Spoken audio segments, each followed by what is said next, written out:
Acolyte is not the perfect series. I have many complaints, especially with episode 3. But like it's not as bad as these guys are making out to be at all. And episode 5 was fantastic. But the way he is talking about it, it's either he has to be a grifter or an idiot. Those are the two options. You're either lying to your fan base about how, like, oh, this sucks by completely just misrepresenting it, or you're too fucking stupid to understand the storytelling going on. And that's an impressive amount of stupidity. We're not talking about fucking Hamlet here. It's fucking Acolyte. It's not that dense of a fucking story. So, Critical Drinker fans, I want you to answer in the comments. Which is he? Is he an idiot, or is he just full-fledged grifter? Is your dude just the dumbest motherfucker, the dumbest reviewer on YouTube, or is he full-fledged grifter? Which is it, guys? Critical Drinker fans, tell me in the comments below.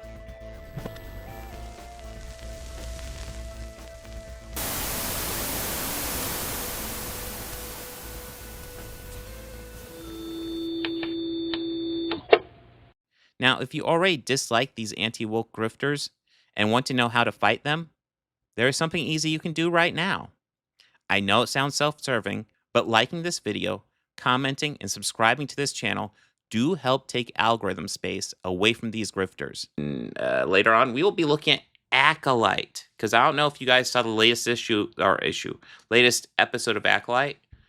That was fucking awesome. And I'm kind of interested what the Chud takes are on that one, because, whoa, holy shit. We'll probably dive into a bit of spoiler territory, just to warn you guys. But yeah, Acolyte had like a decent first episode, an okay second episode, a really not great third episode. And that fourth episode, that was kind of meh, but ended well, like it had a cool cliffhanger. And then fuck that fifth episode. Holy shit. Damn. And I'm not gonna lie, a lot of the Chud complaints I've seen so far have been fucking dumb. Like, I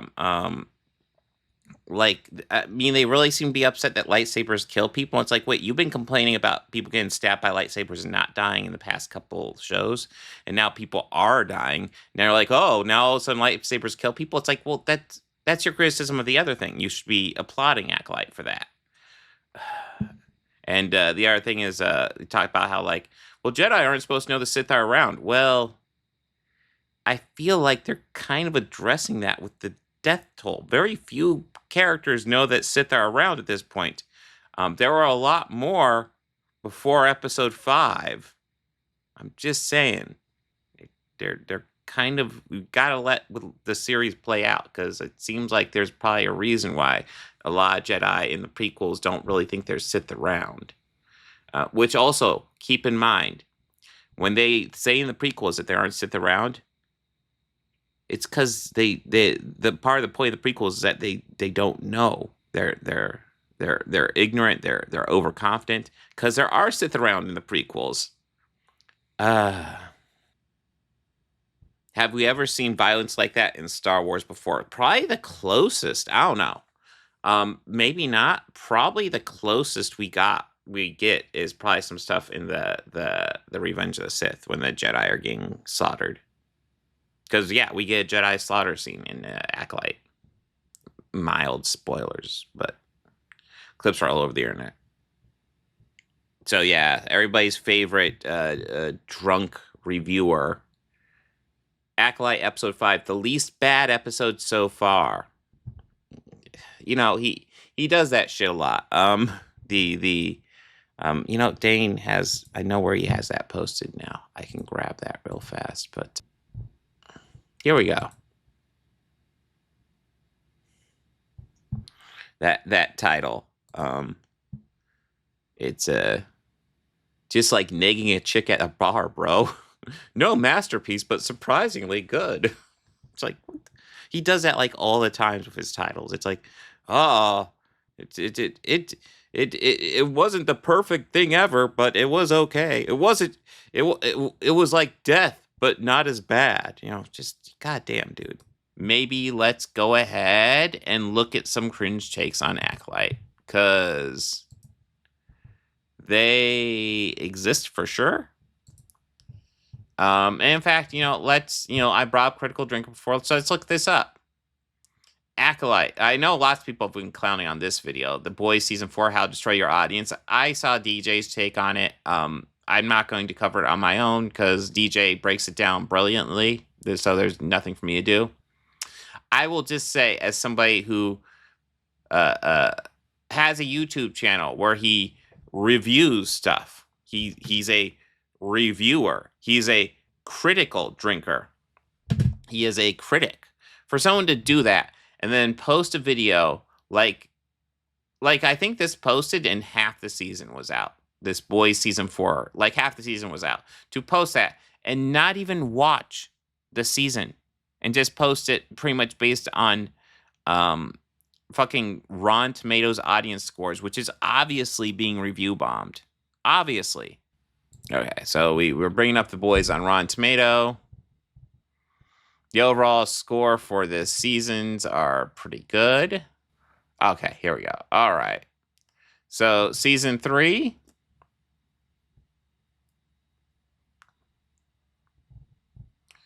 Got 2,500 ratings at 75%. And this one's 53% with over 5,000 ratings. That, ladies and gentlemen, is called review bombing, because, fun fact, Boys Season 4 isn't even finished yet. And honestly, all these people giving it bad scores, I would like them to sit down and explain to me what makes this season so much worse than the other ones.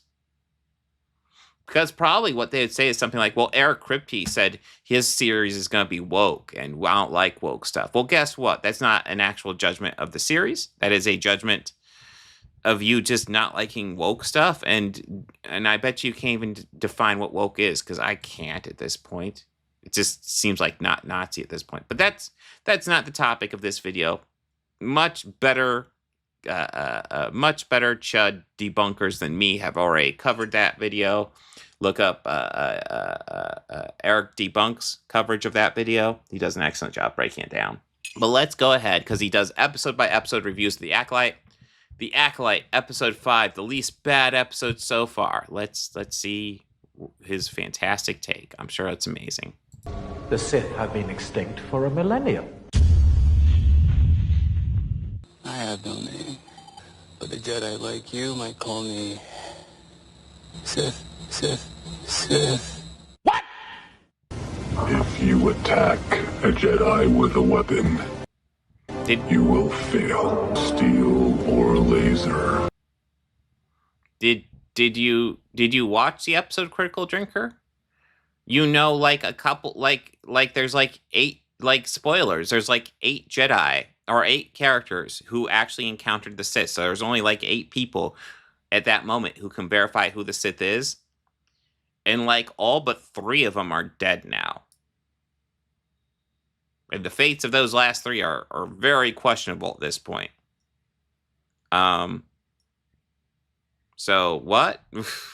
Are no threat to them. You serious? Just when I thought I was out, they pulled me back in. You know, after the absolute dumpster fire that was episode 3, I genuinely thought that I was done with the Acolyte. I mean, episode 4 was basically 30 minutes of people walking aimlessly through really fake-looking jungle sound stages, to the point where I couldn't even think of anything interesting to say about it. But throughout the promotion for this show, Leslie Head... But you still did a video, and I'm betting you that video made it to 8 minutes, right? So that, for that extra ad break. It's like, man, I do think it's interesting. Like, you won't watch The Boys, but you'll suffer through The Acolyte. It's almost like you're just doing this for money.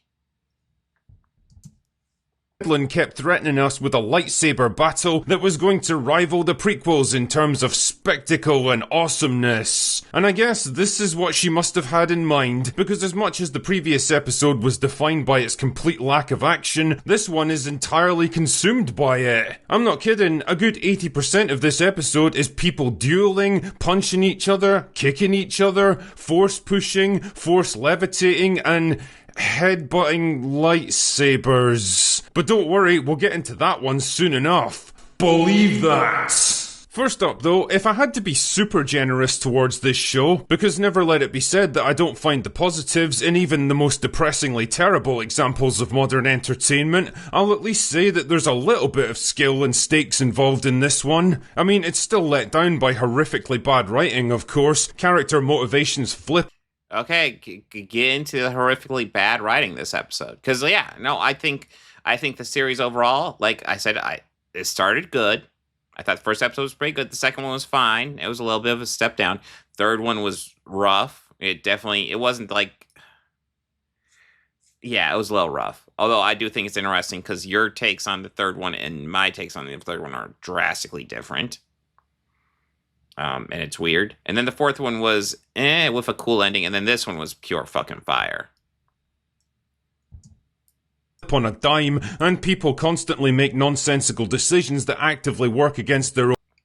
I mean, the thing to keep in mind is when the prequels are talking about the Sith haven't existed for 1,000 years. They're wrong. They're wrong. One of the key things in the prequels is that the Sith have existed, and they still exist. This idea that in the prequels where they're like, the Sith don't exist anymore, they're fucking wrong. So, introducing some Sith earlier, yeah, because the Jedi Council is wrong in the prequels. Yeah, I would agree with that, Chuck Wood. I think overall I like the Acolyte, but yeah, it's definitely got some weak parts. I brought before, like, I really feel like Amanda Steinberg, I think her name is. I think it's interesting. I find her portrayal as May pretty interesting and engaging. I find her portrayal as Osha kind of bland and disinteresting. So it's like she's like one of the roles she's playing, I think she's doing a pretty good job. And another role, it's like, I don't really care. Own interests, but at least the fight choreographers earned their paychecks this time around, unlike other shows I could mention. Anyway, allow me. That fight on Obi-Wan Kenobi, that final fight between Obi-Wan and Darth Vader was awesome. Like, are you saying that's bad? Because that was pretty fucking epic fight. That was definitely one of the strengths of that series.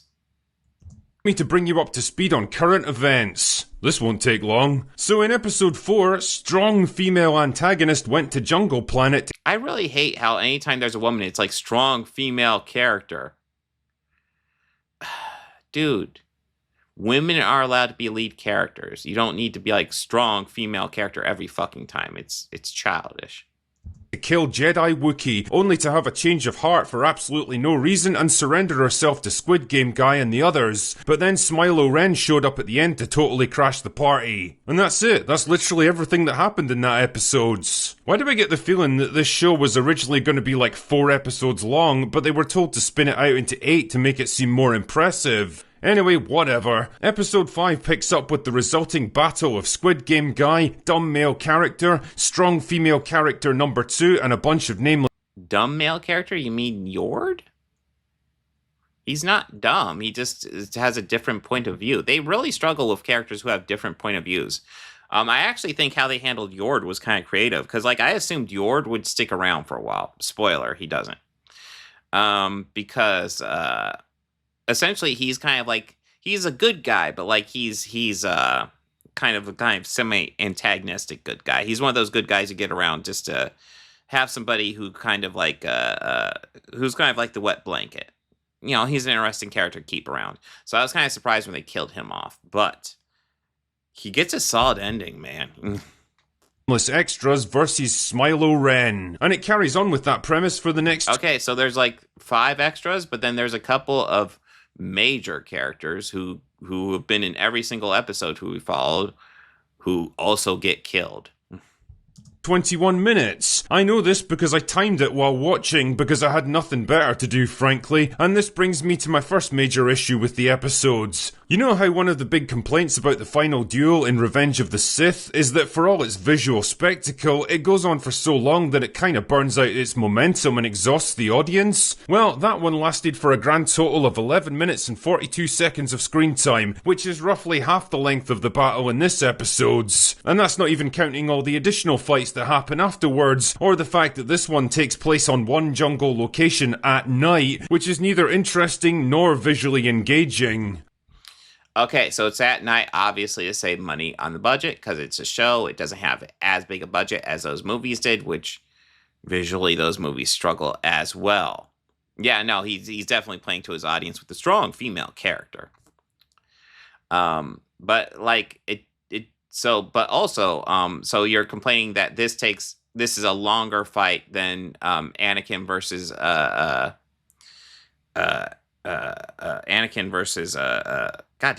Obi-Wan.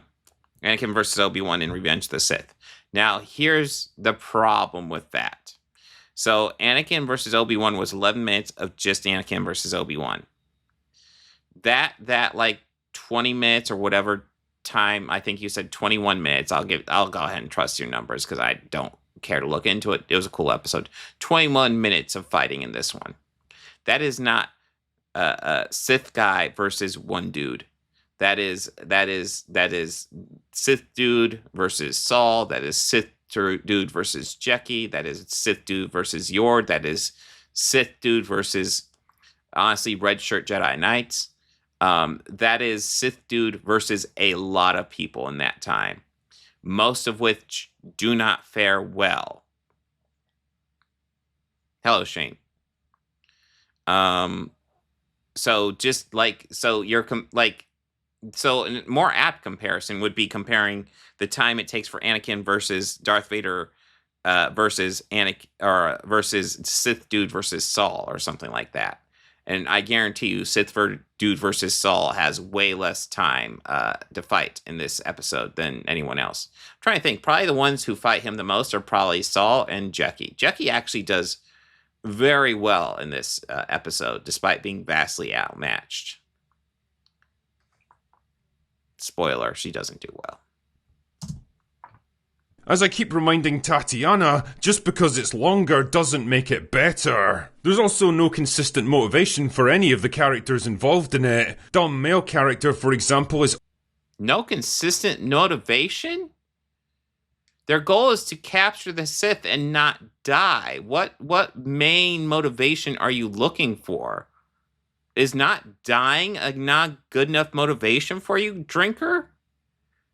What the hell? Not dying is usually a pretty good motivation, I think.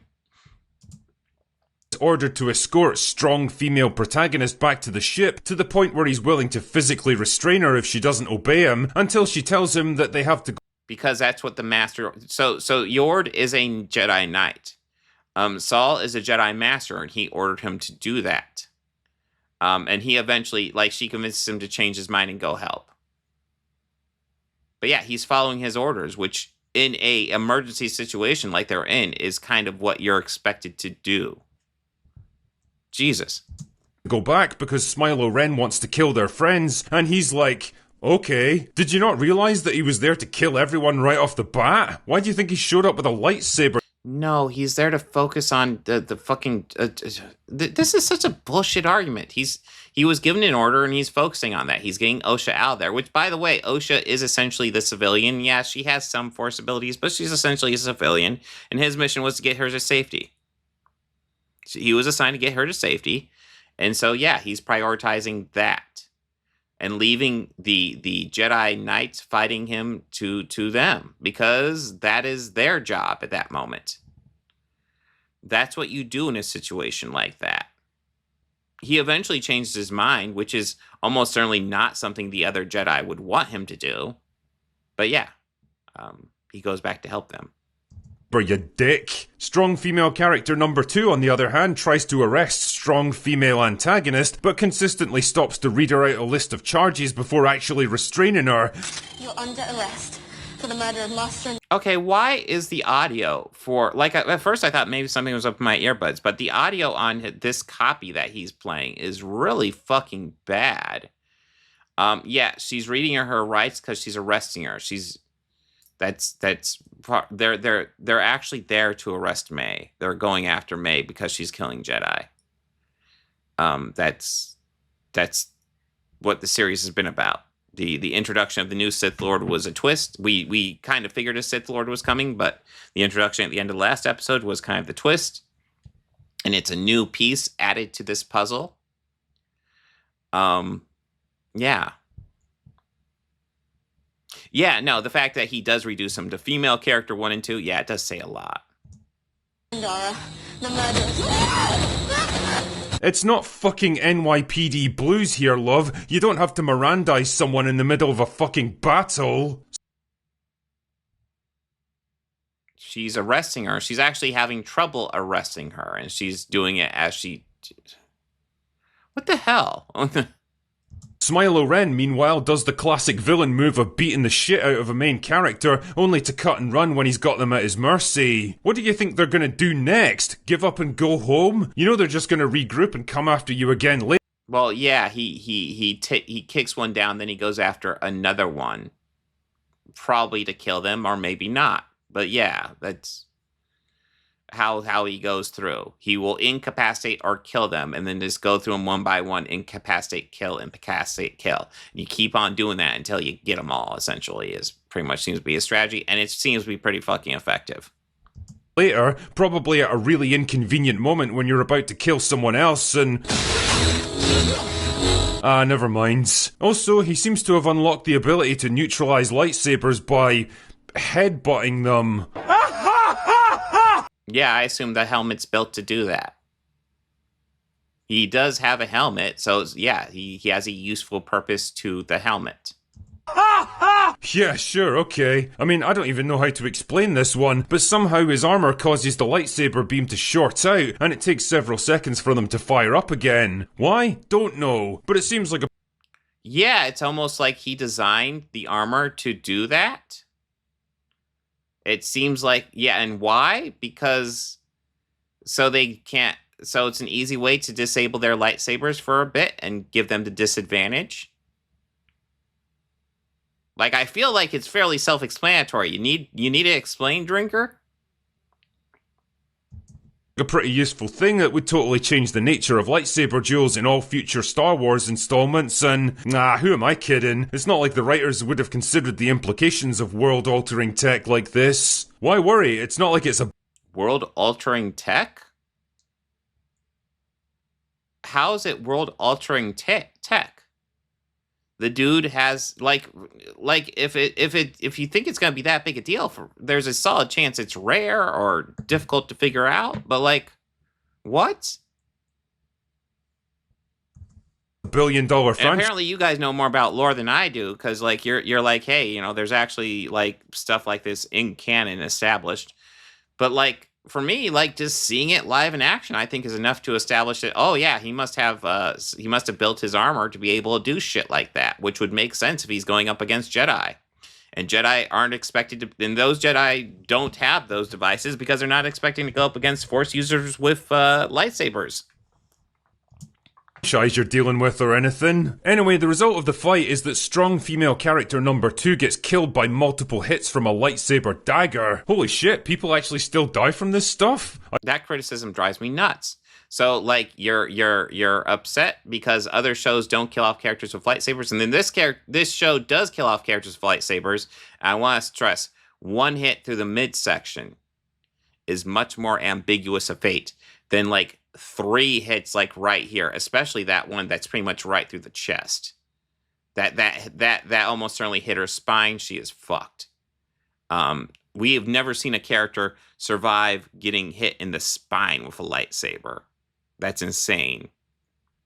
I honestly expected her to get up and walk away at the ends. Oh yeah, and dumb male character gets his neck snapped or something. I don't know, Yeah, how dare he go back and try to help them out? That jerk. Seriously, what the hell? didn't really pay attention, because these people aren't characters so much as walking vehicles for the plot. Then Smilo Ren's Well, I mean, you could argue technically every character is a walking vehicle for the plot, but the problem is, do you feel like that the characters are represented in themselves enough to that you can ignore the plot motion and just get captured in their story, like enthralled in their story.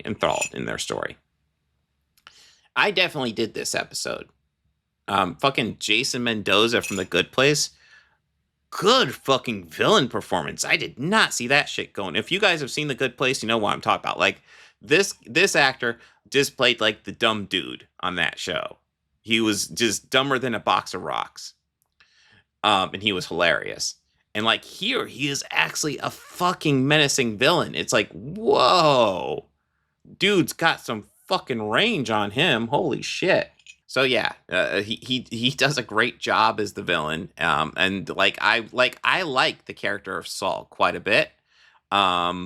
I'm not as thrilled with Osha, but Saul is probably my favorite character. I like Jecki quite a bit too as well. I thought Jecki was a really good character. R.I.P. Yord, Yord was a fine character. He's an interesting character. He wasn't one that was like one of my favorites, but like that's kind of the purpose of the character. He was kind of the semi-antagonistic villain or semi-antagonistic hero, the guy who kind of is the wet blanket in the group. But still wasn't expecting him to die. Was not expecting the bloodbath of this episode. And yeah, and if you did not enjoy these characters and weren't captured, I mean, that's like your opinion, man. But like, I definitely enjoyed this episode quite a bit. Mask gets knocked off and he's revealed to be Discount Ezra Miller. Oh, man. Discount Ezra Miller? Discount Ezra Miller? You have to break down just the actor because of what he kind of looks like a white guy actor?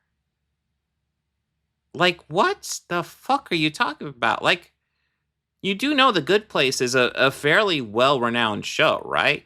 Guys, and I'll be serious. Guys, if you haven't seen The Good Place, I do recommend it. It's 4 seasons. I think it's 20 episodes a season. So it's got like 100 or like 80 episodes. It is entertaining. It is fun. And you will get to see that Sith Master act like an idiot. But dude, like he turned in a good performance and you're just gonna call him Discount Ezra Miller? Like I actually have never seen Ezra Miller show the range that this actor has shown in his career. Maybe he has, and I just need to see more Ezra Miller, but I have not seen it. And also, as far as I know, this actor hasn't done any of the cringe shit Ezra Miller has been reported to do either. So there's that too. Man. Oh God, oh man. You know, I have a few questions about this. Questions like, why did you expose your identity to the Jedi after Token White Guy got assassinated? Why did you allow... Because May was turning against her, or May was turning against him. And he wanted an acolyte, and he just figured he'll go in there and kill them all, frankly. That was kind of it.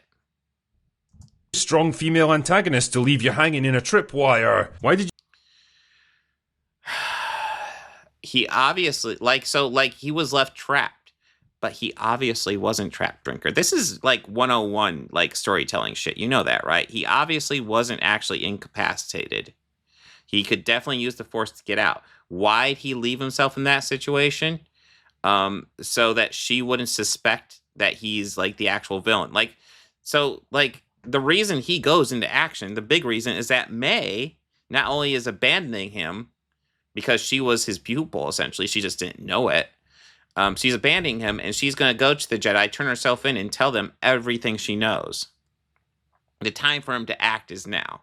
She's about ready to give up the ghost on everything. So he goes in and starts wiping out those Jedi. And he's hanging out around her, and he acts like an idiot around her. He's definitely smarter than the Good Place counterpart, but like he's kind of like, you know, he's kind of like this goofy side character that's following her around. Only you get revealed that he is like this like evil mastermind in a moment. But yeah, he's playing dumb. did you even take the risk of coming here when your goal is to remain hidden? Fuck. Ah, well, those are questions for a plot that actually makes... You know, he is still hidden, right? Nobody who survived that encounter has made it back yet. He is still very much hidden. He may not be hidden if he didn't start killing those Jedi, because May was about to start talking about, like, the Sith training she's been getting. That's why he did it.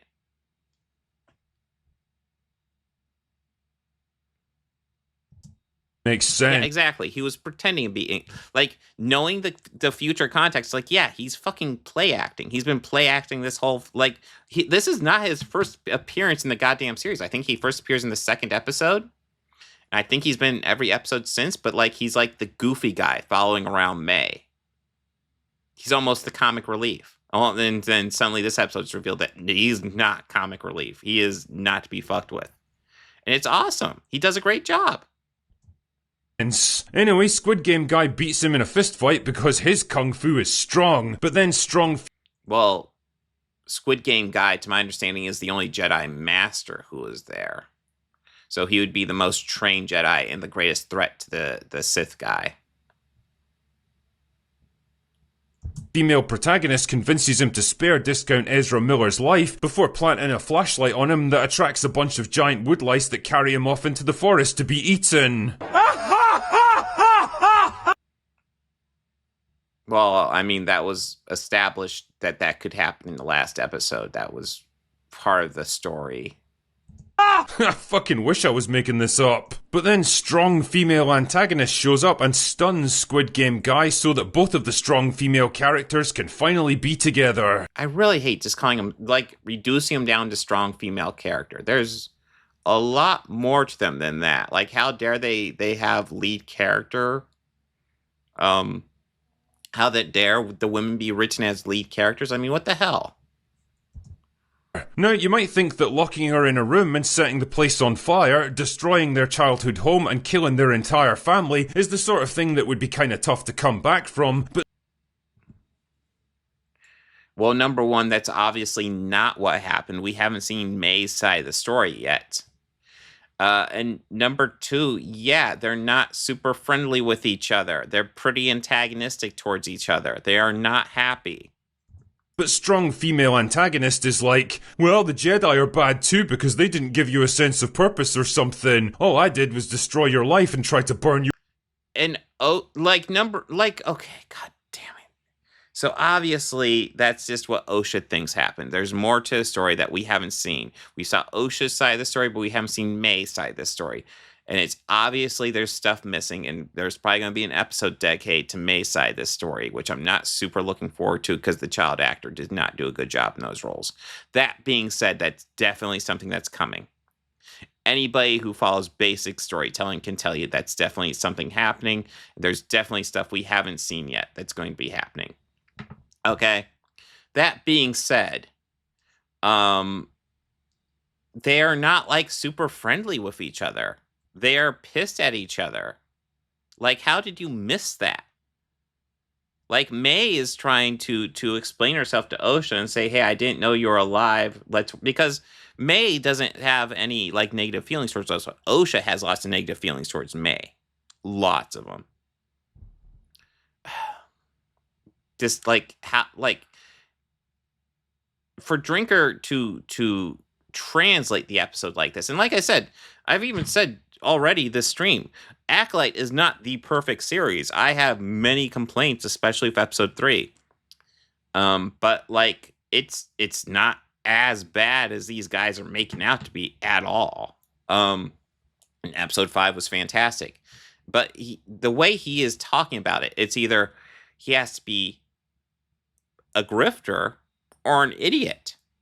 Those are the two options. You're either lying to your fan base about how, like, oh, this sucks by completely just misrepresenting it, or you're too fucking stupid to understand the storytelling going on.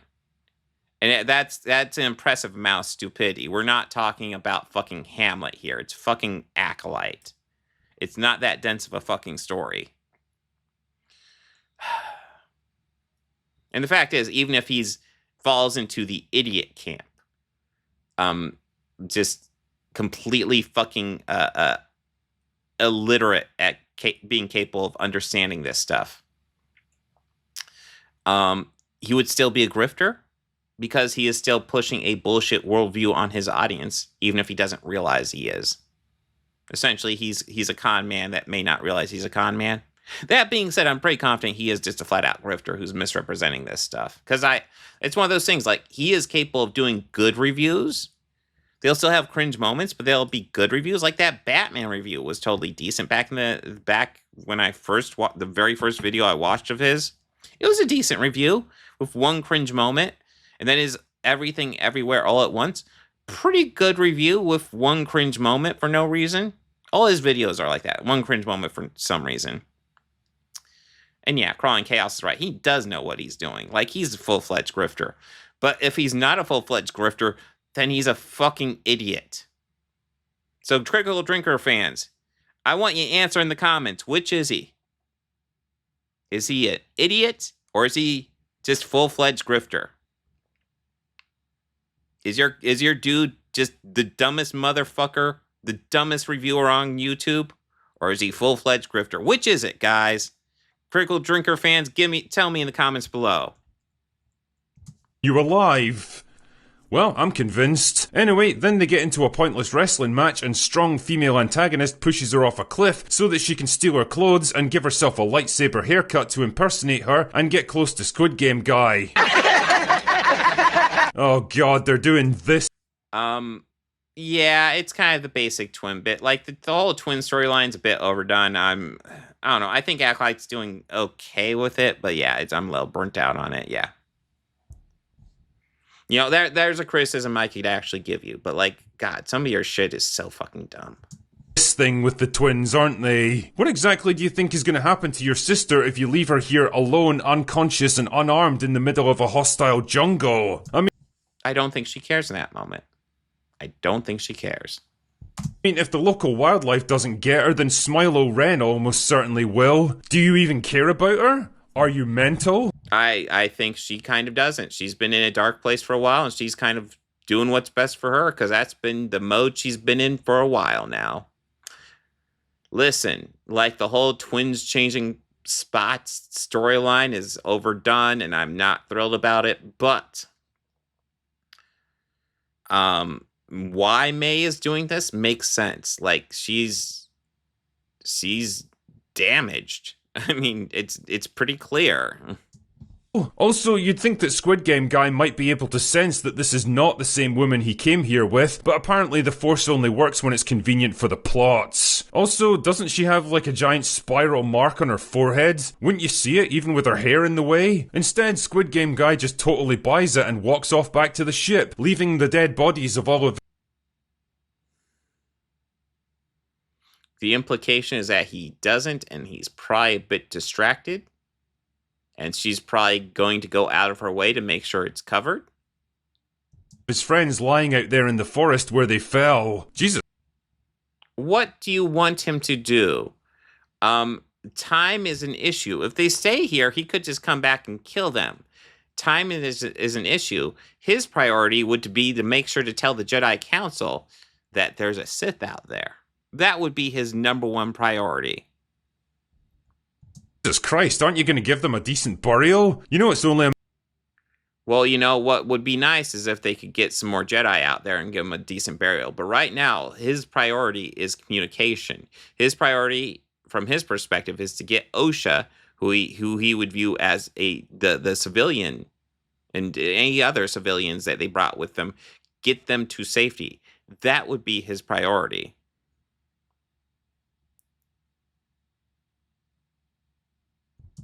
A matter of time before the animals get to them, right? At the very least, you should collect up their lightsabers. I mean, those are priceless Jedi weapons, and extremely dangerous in the wrong hands. But nah, you're just gonna leave them there. Fuck off, show. Honestly, every new episode of The Acolyte is another chance to showcase the different levels of failure on display. Episode 1 proved that they didn't know how to establish characters. Episode 2 showed that they had no ability to develop intrigue and Yeah, Basil was kind of introduced and shown that he kind of knew what was up. He was kind of figuring stuff out. We will see.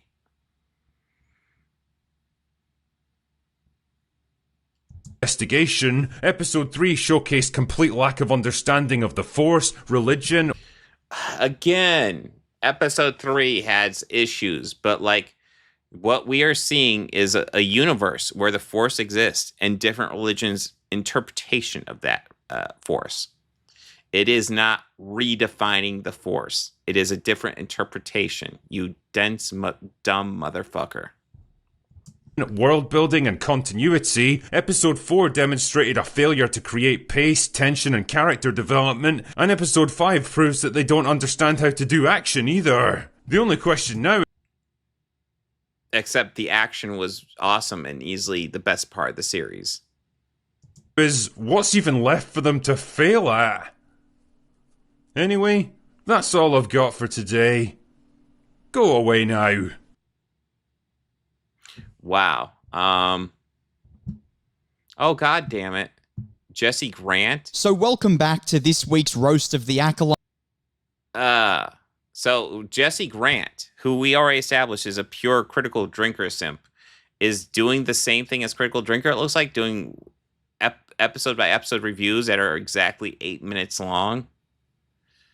God, this guy's fucking pathetic. And boy, do we have a good one for you guys today. From birds beating the Sith in a fight, to dialogue straight out of Vampire Diaries, and Jedi having their legs sliced with a lightsaber, only to walk it off 45 seconds later like...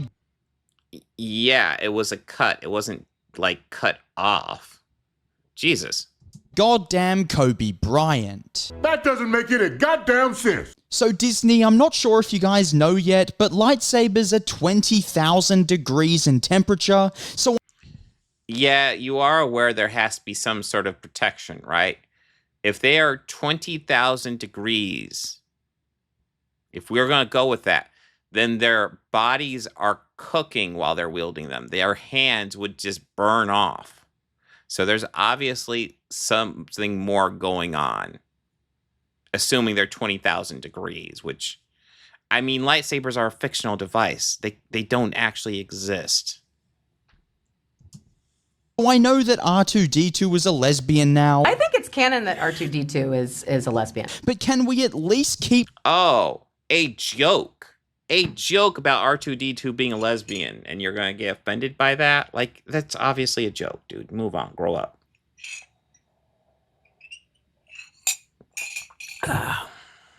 lightsabers deadly, because at this point I'd be more scared of Wendy's brothers than I would a freaking lightsaber. But anyway, before we get to all the negatives and fix this week's episode... So all the people dying this week wasn't enough for you?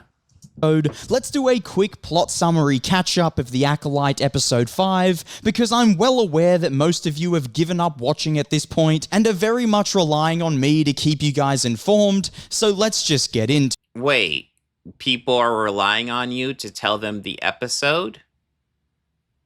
Dude, guys, if you're relying on Jesse Grant to tell you the episode, don't. Just watch the episode and draw your own opinion. I cannot stress that enough. At best, a YouTube commentary would be like supplementary, or it could be something to tell you don't want to watch it, but that's it. Like, if you're watching every, like, a weekly to see if the YouTuber doing a recap of the episode, no, just watch it for yourself. Engage with the fucking media. To it. The Acolyte Episode 5 opens up exactly where Episode 4 ended, with the Jedi fighting the masked Sith. Impossible. The Sith have been extinct for a millennium. Well, I already covered this, yes. Obviously, in the prequels, that statement was incorrect. In the prequels, because during this time, Palpatine and Maul exist. Was this... Yeah, I think this is episode 1. Yeah, so Palpatine and Maul would exist during this time. So that is... They're incorrect. So yeah, Qui-Gon tells him he encountered Darth Maul on the planet. And Ki-Adi-Mundi's like, well, the Sith haven't existed for 1,000 years. Well, clearly you're fucking wrong, buddy. And now, you'd think given the fact that he is meant to be this big scary Sith Lord villain, that they'd make him look powerful in this fight scene and have him make quick work of the Jedi with... Yeah, you're right. They don't make him powerful in this fight. Yeah, he was a complete fucking pussy. They took him down quite quickly. Is that what you're going for? Are you fucking serious right now? Holy shit. Master Soul and Osha only narrowly escaping and having to reassess how they're going to deal with this whole situation. But apparently not, as the fight sequence takes up most of the episode, and after 25 minutes of lackluster fight sequences with some terrible one-liners that seem to occur every 3 to 4 sentences, as well as the Sith continuing to randomly disappear like the well, I mean, you haven't said anything to really analyze, so it's just like, well, it's just like your opinion, man. I think most people were quite impressed with the fight scene. Well, people who've actually bothered to watch the episode were impressed with the fight scene. Flash, we eventually get to the climax of the fight scene, which is where the Sith Lord reveals who he is, and surprise, surprise, it's Khmer. Okay. Now, following this riveting fight sequence and this shocking reveal of who the Sith is, we end up seeing the Sith being defeated in this fight by big moth birds. And yes, well, defeated is kind of... Yeah, I guess he is technically defeated here. But, like, it's not like he's killed or even, like, really disabled. He's just delayed. Not kidding. Birds actually beat the Sith I'm pretty sure, I'm Crawling Chaos. In a fight. Maybe I need to rewatch it, but I'm pretty sure he says he's a Sith. And I don't know what it is with Disney at this point and having animals somehow beat scary, indestructible villains, but hey, maybe I'm just too much of a quote-unquote toxic fan to get it. And now, obviously... I don't know how toxic you are, Jesse Grant. You are a fucking critical drinker simp for sure. I mean, right now you're doing exactly what he's doing with the Acolyte, which is pretty lame. The Sith frees himself from the birds at the end of the episode, but the fact that birds were able to nullify the situation at all is just straight up lunacy. But then following this fight... Yeah, how dare the big creatures from the swamp environment were able to surprise him and carry him off for a few minutes. Sequence, we see a scene between May and Osha, where May explains to Osha how the Jedi are evil and how they took away her purpose, which is absolutely ridiculous because Luke Skywalker literally joined the Jedi to have a life of purpose, yet somehow the...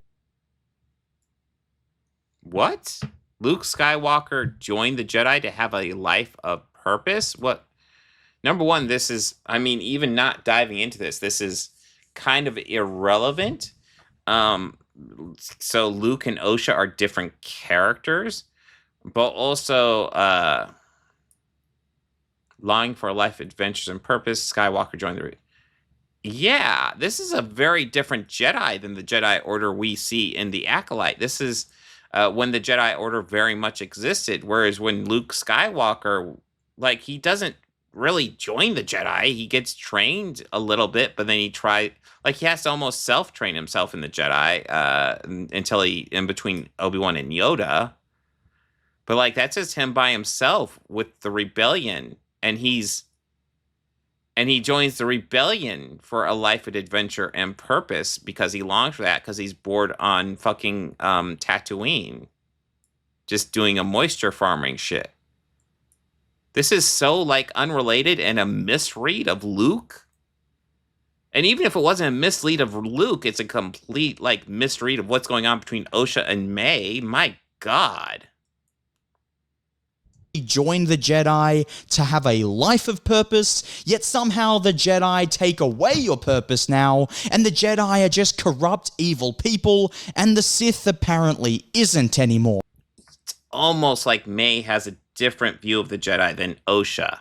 Isn't that weird? It's almost like maybe even May knows some stuff that we haven't been revealed yet.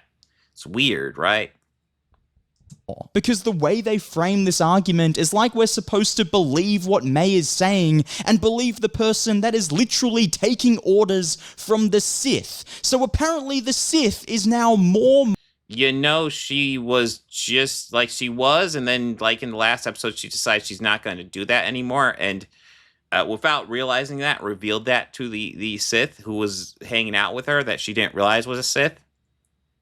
Morally right than the Jedi. That is the point we've reached with Star Wars, and this is why this show absolutely sucks. And then this conversation ends in May knocking out Osha, putting on her clothes, and now infiltrating the Jedi herself. And so I don't know what happened to May turning herself in, like she said she would in the last episode, but once again, I'm just a quote-unquote shit has gone insane and she's changed her mind. Fun fact, as I explained in the drinker video, I'll explain it again. May has been living on her own for a while. She's been working with this Sith dude that she didn't even know the identity of until very recently. She doesn't trust him. She doesn't trust the Jedi. So she is just doing what she needs to and that she sees in the moment to survive. And it's that simple. Toxic fan, so what would I know? And so yeah, that's where the Acolyte episode 5 ends, and I think it's fair to say that this is possibly the worst episode yet. But now that we've got the bold take. What was it? Yeah, I guess bold strategy con doesn't quite work in that, but that is like most everybody's saying it's gotta be the best episode yet, and yeah, you're the worst one yet. Okay, Jesse Grant. Explain how it's the worst episode yet.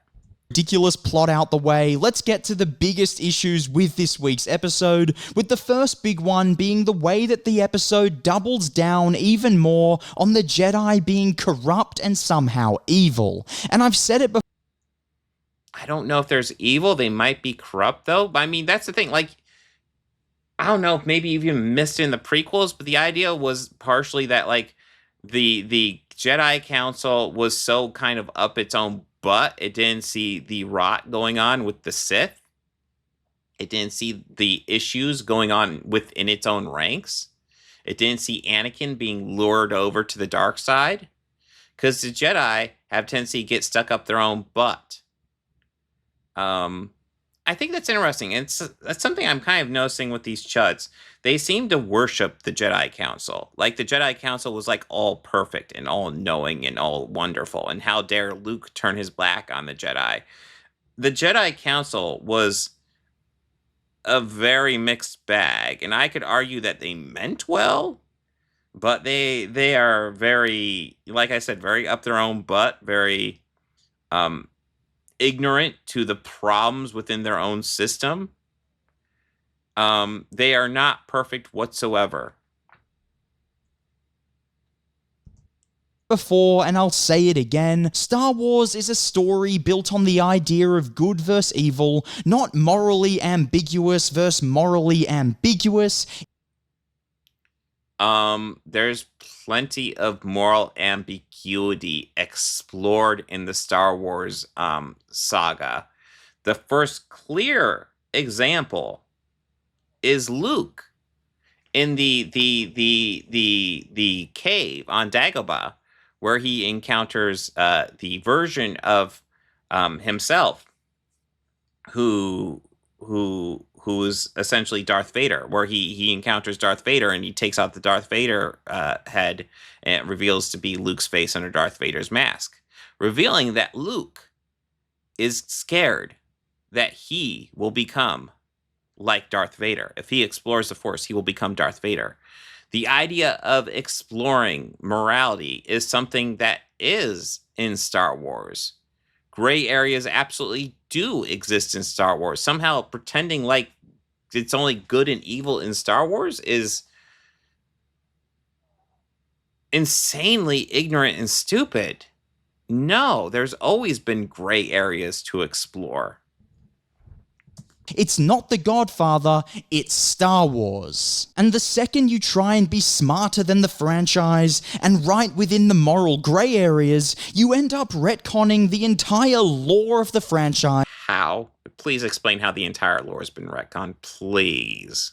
And you end up going against what every single Star Wars fan wants to see and what they actually love about this story. And so if you don't want to write a story of good versus evil, that's totally fine. Just don't write a Star Wars story. Go out and write something different. Go out and write something... How is this battle not good versus evil? Now listen, I'm not saying everybody on the Jedi side is perfect fucking saints, but this is definitely a Sith going out there and killing a whole bunch of people who probably don't have it coming.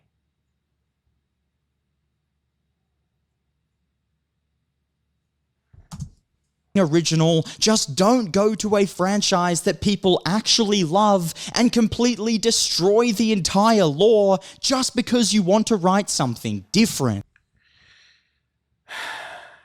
Jesse Grant, how fucking stupid are you? Like, this is seismically stupid. This is a fundamental misunderstanding of much of what Star Wars is. Why do you think that there are Jedi who get tempted by the dark side? Because there's moral gray areas. It's not just good and evil. It's not so goddamn black and white as you seem to want to present it. It's kind of amazing how ignorant you are to that. Like, have you seen any of the movies? Like, maybe outside the first one? Yeah, dealing with, like, the temptation of evil, the power of evil. That's a big thing, and that's a gray area that heroes have to deal with. That the good guys have to deal with. And what you are saying by saying that there's no moral gray areas in Star Wars is that somehow you have watched Star Wars and really not understood fucking much of it. At all. So it's like you're watching it, but your comprehension is garbage. Like pure media illiteracy spewing out of your mouth right now.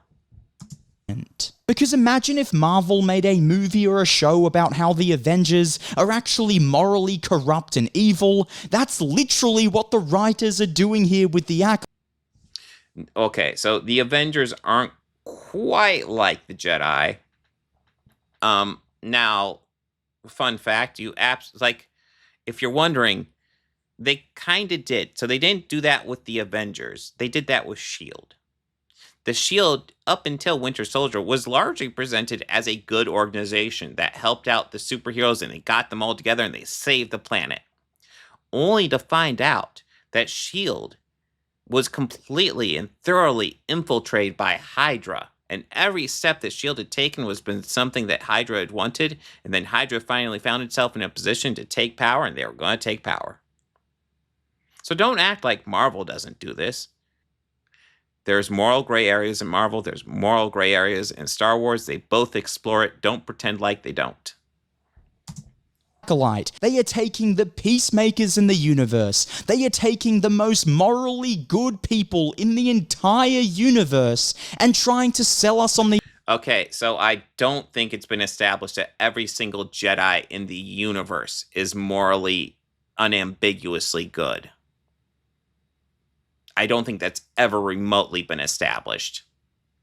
And I think it's worth noting, yeah, just because largely the Jedi aren't evil, it doesn't mean they aren't fallible, because, like I said, a big part of the prequels is that the Jedi are very fallible. They're very stuck up their own butts. They're like, we got this, we know what's happening, how dare you question us? And then they usually end up being fucking wrong, because they're stuck up their own butts. The idea that they're actually evil. This is literal insanity. And then we get to the second issue, which is the dialogue, where every second line they try and do some cool one-liner, except it's less like this. You can't handle the truth! And a lot more like this. Okay, give us some examples. Yeah, I'm sure Steven Seagal will have a cringe one-liner, but I think it's worth noting. The previous one-liner you cite as a good one is A Few Good Men. Jack Nicholson's You Can't Handle the Truth. Yeah, it's a great line.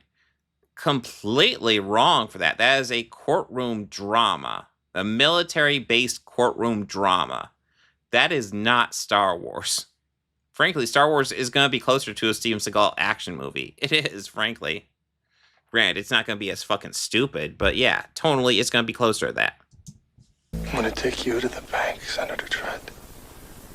To the blood bank. And I think Okay, that is a hilariously bad one-liner, and I kind of fucking love it.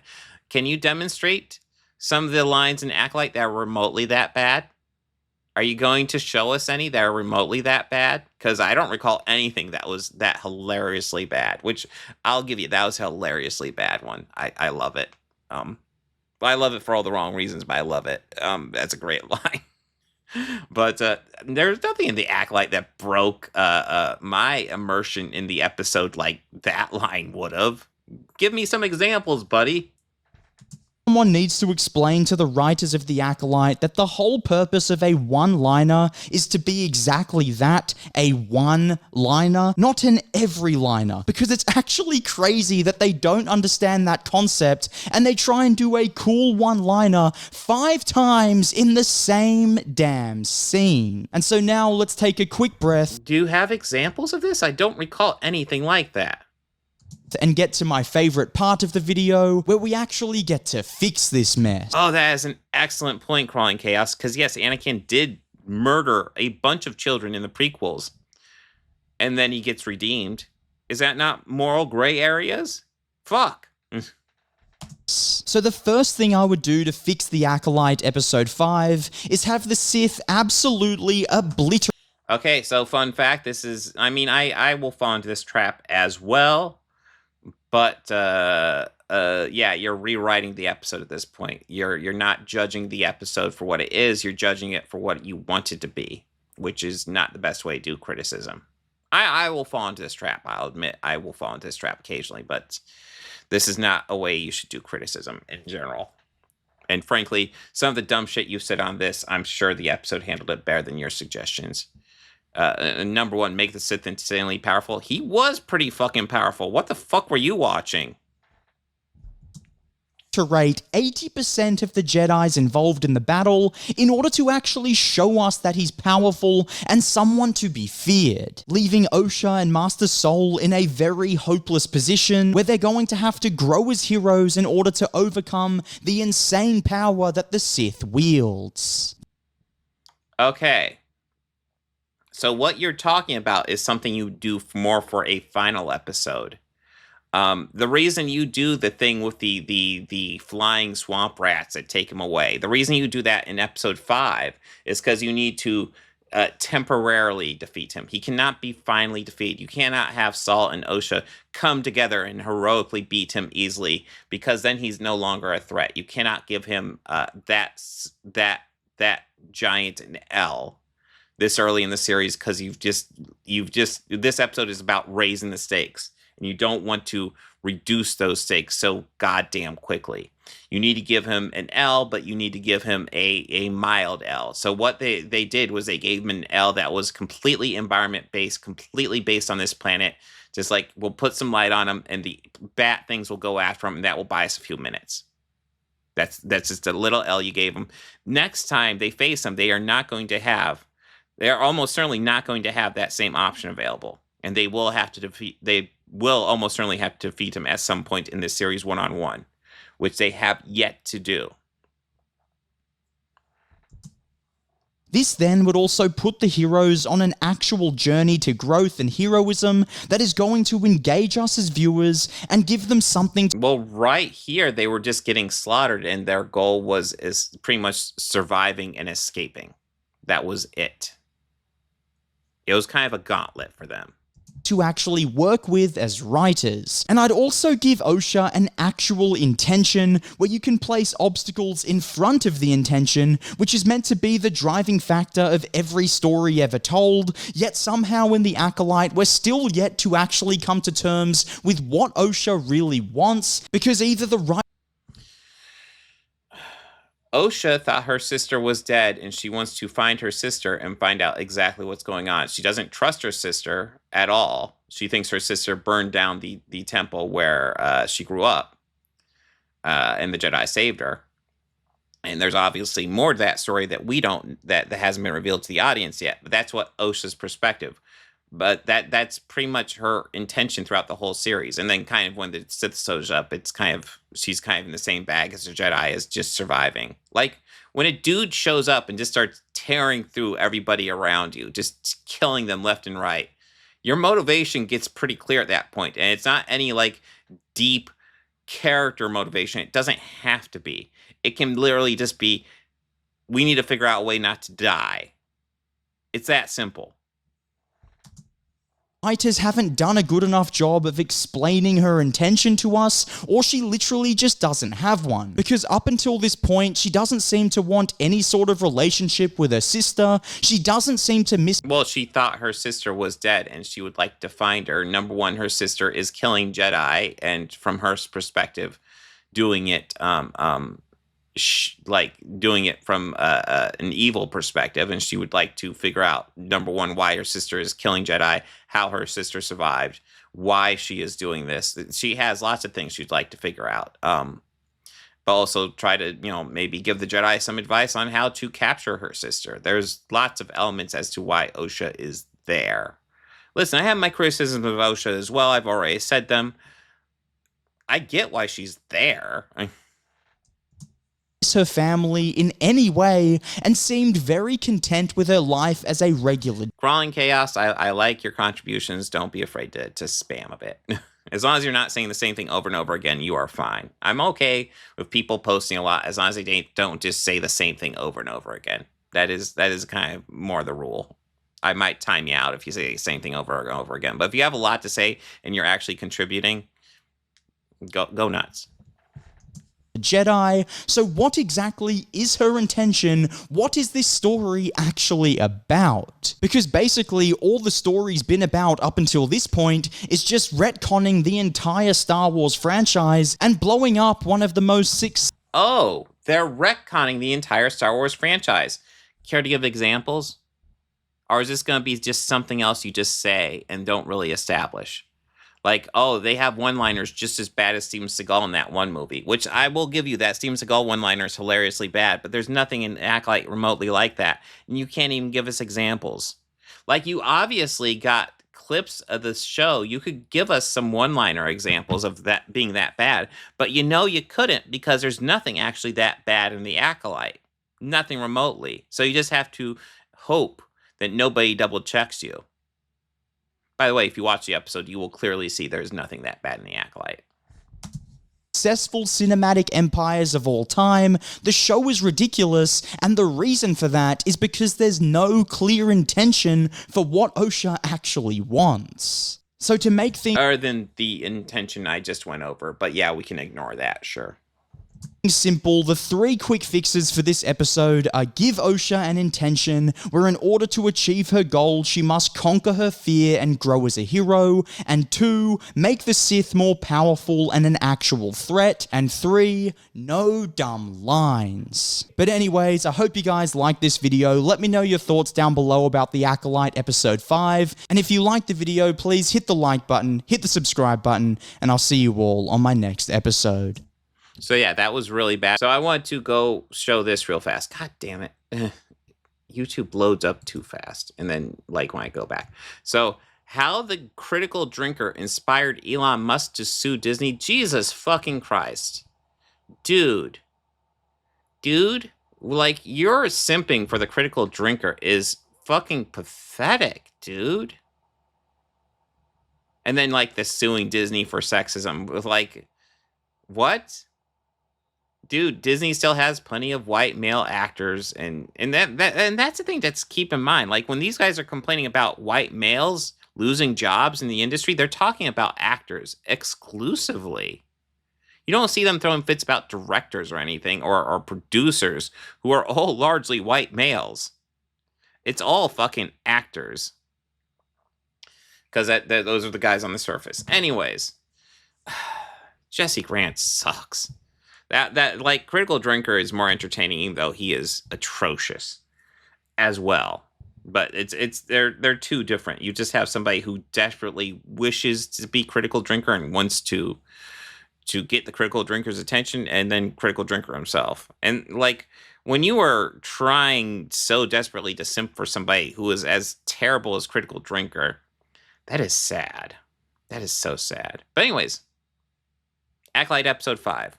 Good fucking episode. Best episode of the series so far. I have my yeah. The like there. I can't think of any actual retcons in the Acolyte. And retcons, I want to stress, are not inherently bad. It's how they're handled.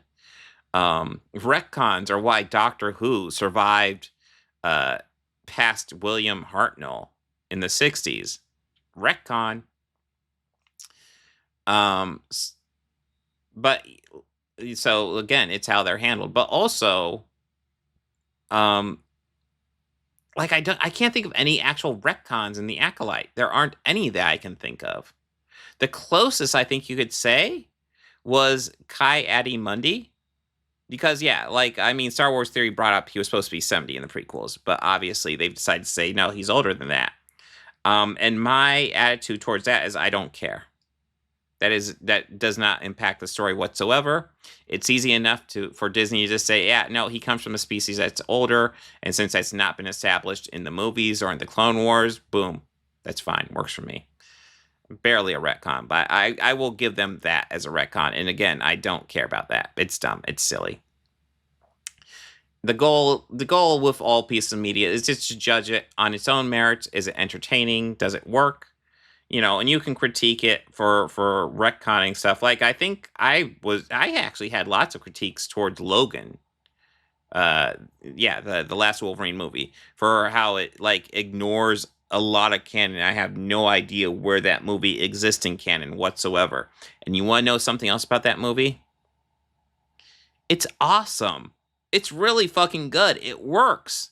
Even though, like, how it works in the history of the Fox universe, fucking, who knows? It might as well just be its own thing. But it's really fucking good, so who gives a shit? Who gives a shit?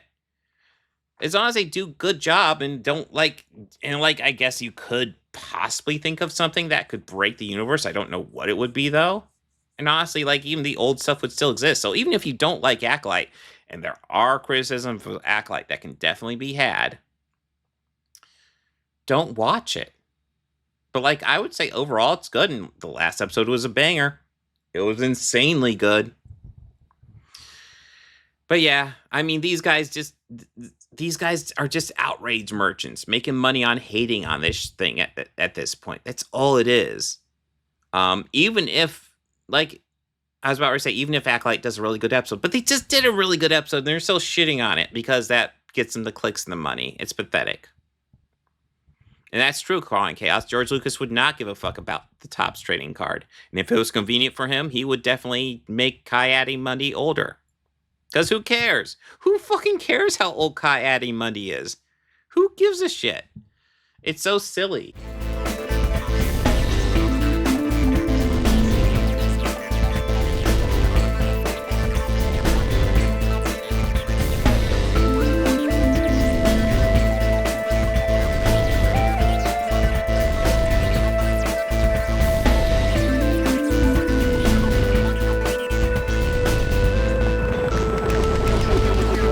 Books, records, films, these things matter.